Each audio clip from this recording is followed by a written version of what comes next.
আসসালামু আলাইকুম আনিতাবাল হুদা রব্বি জিদনি আলমা। এই যে দাহার যে শব্দটা, দাল যেটা হচ্ছে দলিল এভিডেন্স, হা যেটা হচ্ছে ঐচ্ছিক, র যেটা হচ্ছে আপনার বারবার, যেটা দাল হা, হ্যাঁ, যেটা হচ্ছে আপনার এভিডেন্স ভিত্তিক,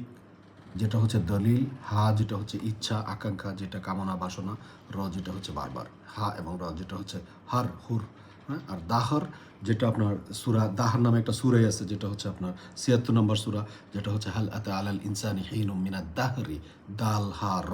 যেটা হচ্ছে আপনার একটা এভিডেন্স, যেটা হচ্ছে যে আপনার একটা সময়, একটা জেনারেশন, যে আমাদের পূর্বে অনেক